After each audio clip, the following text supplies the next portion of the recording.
CM DK Shivakumar ಅವರನ್ನ Rishabh Shetty ಭೇಟಿಯಾಗಿದ್ದಾರೆ. ಸದಾಶಿವನಗರದ CM DKShi ನಿವಾಸದಲ್ಲಿ ನಟ ರಿಷಬ್ ಶೆಟ್ಟಿ ಭೇಟಿಯಾಗಿದ್ದಾರೆ. ಕರಾವಳಿ ಮಲೆನಾಡು ಪ್ರವಾಸೋದ್ಯಮ ನೀತಿಯ ಬಗ್ಗೆ ಚರ್ಚೆಯನ್ನ ಮಾಡಿದ್ದಾರೆ. ಕರಾವಳಿ ಮಲೆನಾಡು ಪ್ರವಾಸೋದ್ಯಮದ ರಾಯಭಾರಿ ನಟ ರಿಷಬ್ ಶೆಟ್ಟಿ. ಡಿಕೆಶಿ ಸಿಎಂ ಆದ ಬೆನ್ನಲ್ಲೇ ರಿಷಬ್ ಅವರನ್ನ ಸರ್ಕಾರ ನೇಮಕ ಮಾಡಿದೆ. ರಾಯಭಾರಿಯಾಗಿ ನೇಮಕಗೊಂಡ ಹಿನ್ನೆಲೆಯಲ್ಲಿ ಸಿಎಂ ಜೊತೆ ಇವತ್ತು ಚರ್ಚೆಯನ್ನ ಮಾಡಿದ್ದಾರೆ.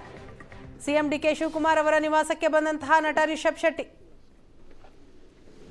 ಈ ಸಂದರ್ಭದಲ್ಲಿ ಕರಾವಳಿ ಹಾಗೂ ಮಲೆನಾಡು ಪ್ರವಾಸೋದ್ಯಮ ನೀತಿಯ ಕುರಿತಾಗಿ ಚರ್ಚೆ ಮಾಡಿದ್ದಾರೆ.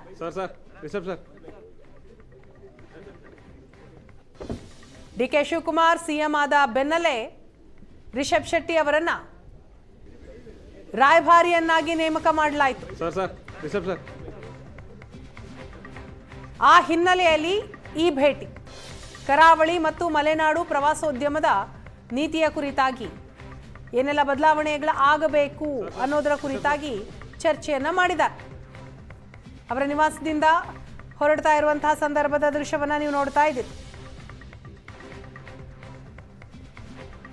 ಸಿಎಂ ಡಿಕೆ ಶಿವಕುಮಾರ್ ಅವರಿಗೆ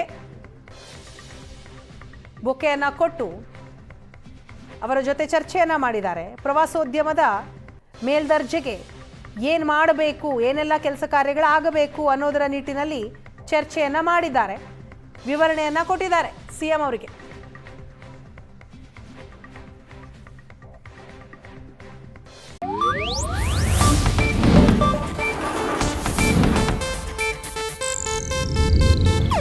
ಇದು ಏಷ್ಯಾನೆಟ್ ನ್ಯೂಸ್ ನೆಟ್ವರ್ಕ್ ಪ್ರಸ್ತುತಿ.